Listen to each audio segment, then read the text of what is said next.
In this part, you will find that you may freely choose what you think, but the result of your thought is governed by an immutable law. Is not this a wonderful thought? Is it not wonderful to know that our lives are not subject to capriciousness or variability of any kind? They are governed by law. This stability is our opportunity because by complying with the law, we can secure the desired effect with invariable precision. It is the law which makes the universe one grand pawn of harmony. If it were not for law, the universe would be a chaos instead of a cosmos. Here then is the secret of the origin of both good and evil. This is all the good and evil that there ever was or ever will be. Let me illustrate. Thought results in action. If your thought is constructive and harmonious, the result will be good. If your thought is destructive or inharmonious, the result will be evil. There is therefore but one law, one principle, one cause, and one source of power, and good and evil are simply words which have been coined to indicate the result of our action, or our compliance or noncompliance with the law. The importance of this is well illustrated in the lives of Emerson and Carlyle. Emerson loved the good life, and his life was a symphony of peace and harmony. Carlyle hated the bad, and his life was a record of perpetual discord and inharmony. Here we have two grand men, each intent upon achieving the same ideal, but one makes use of constructive thought and is therefore in harmony with natural law. The other makes use of destructive thought and is therefore bringing upon himself discord of every kind and character. It is evident, therefore, that we are to hate nothing, not even the bad, because hatred is destructive, and we shall soon find that by entertaining destructive thought we are sowing the wind, and in turn shall reap the whirlwind. Thought contains a vital principle because it is the creative principle of the universe, and by its nature will combine with other similar thoughts. As the one purpose of life is growth, all principles underlying existence must contribute to give it effect. Thought therefore takes form, and the laws of growth eventually brings it into manifestation. You may freely choose what you think, but the result of your thought is governed by an immutable law. Any line of thought persisted in cannot fail to produce its result in the character, health, and circumstances of the individual. Methods whereby we can substitute habits of constructive thinking for those which we have found produce only undesirable effects and are therefore of primary importance. We all know that this is by no means easy. Mental habits are difficult to control, but it can be done, and the way to do it is to begin at once to substitute constructive thought for destructive thought. Form the habit of analyzing every thought. If it's necessary, if its manifestation in the objective will be a benefit, not only to yourself, but to all whom it may affect in any way, keep it. Treasure it. It is of value. It is in tune with the infinite. It will grow and develop and produce fruit an hundredfold. On the other hand, it will be well for you to keep this quotation from George Matthew Adams in mind.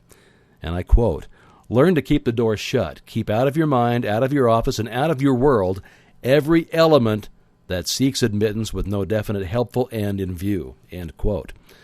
If your thought has been critical or destructive and has resulted in any condition of discord or inharmony in your environment, it may be necessary for you to cultivate a mental attitude which will be conducive to constructive thought. The imagination will be found to be a great assistance in this direction. The cultivation of the imagination leads to the development of the ideal out of which your future will emerge. The imagination gathers up the material by which the mind weaves the fabric in which your future is to be clothed. Imagine is the light by which we can penetrate new worlds of thought and experience. Imagination is the mighty instrument by which every discoverer, every inventor opened the way from precedent to experience. Precedent says it can't be done. Experience says it is done. Imagination is a plastic power, molding the things of sense into new forms and ideals. Imagination is the constructive form of thought, which must precede every constructive form of action. A builder cannot build a structure of any kind until he has first received the plans from the architect, and the architect has to get them from his imagination. The captain of industry cannot build a giant corporation which may coordinate hundreds of smaller corporations and thousands of employees and utilize millions of dollars of capital until he has first created the entire work in his imagination. Objects in the material world are as clay in the potter's hand. It is in the master mind that the real things are created, and it is by the use of the imagination that the work is done. In order to cultivate the imagination, it must be exercised.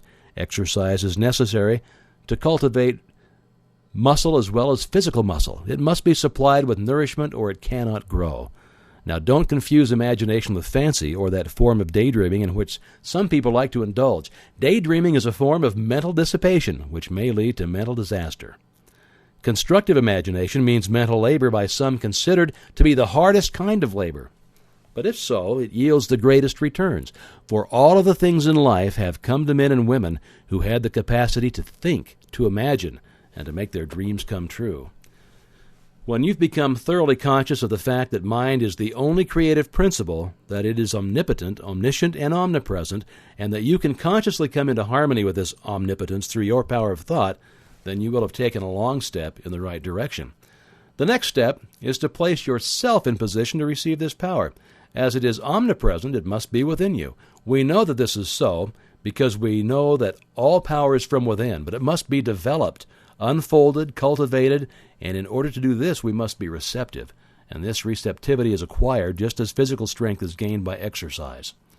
The law of attraction will certainly and unerringly bring to you the conditions, environment, and experiences in life corresponding with your habitual characteristic, predominant mental attitude.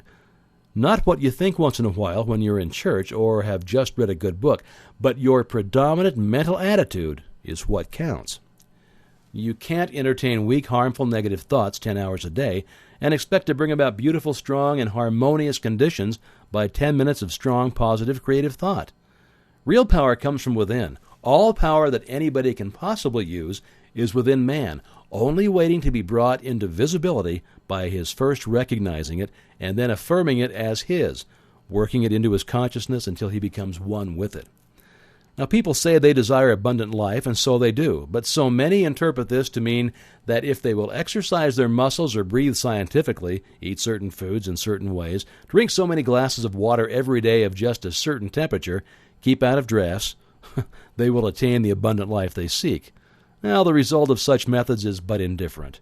However, when a man awakens to the truth and affirms his oneness with all life, he finds that he takes on the clear eye, the elastic step, the vigor of youth.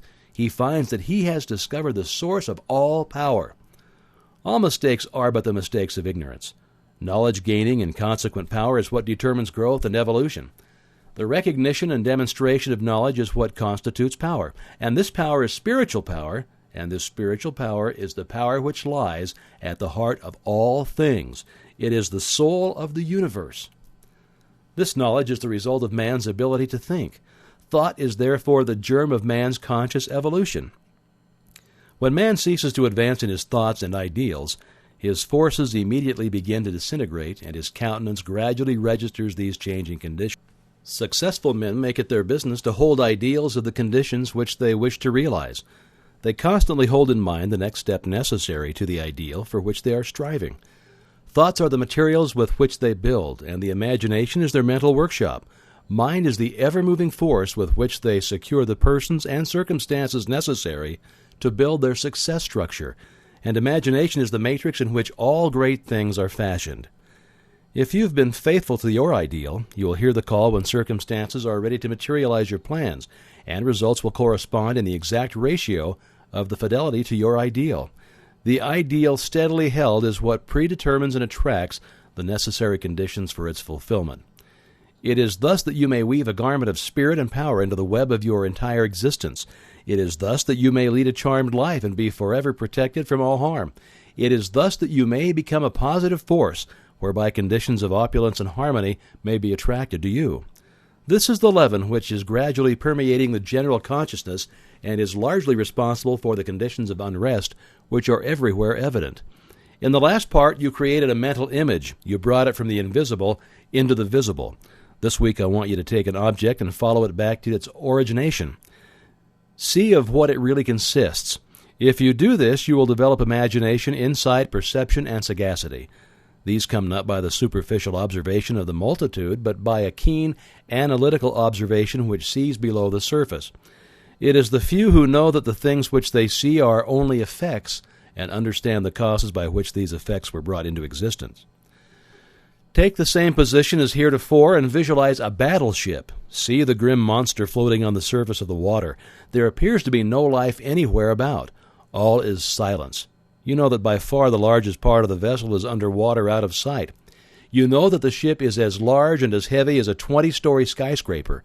You know that there are hundreds of men ready to spring to their appointed task instantly. You know that every department is in charge of able, trained, skilled officials who have proven themselves competent to take charge of this marvelous piece of mechanism. You know that although it lies apparently oblivious to everything else, it has eyes which see everything for miles around, and nothing is permitted to escape its watchful vision. You know that while it appears quiet, submissive, and innocent, it is prepared to hurl a steel projectile weighing thousands of pounds at an enemy many miles away.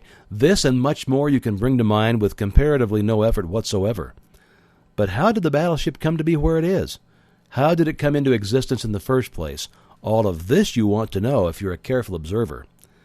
Now follow the great steel plates through the foundries. See the thousands of men employed in their production.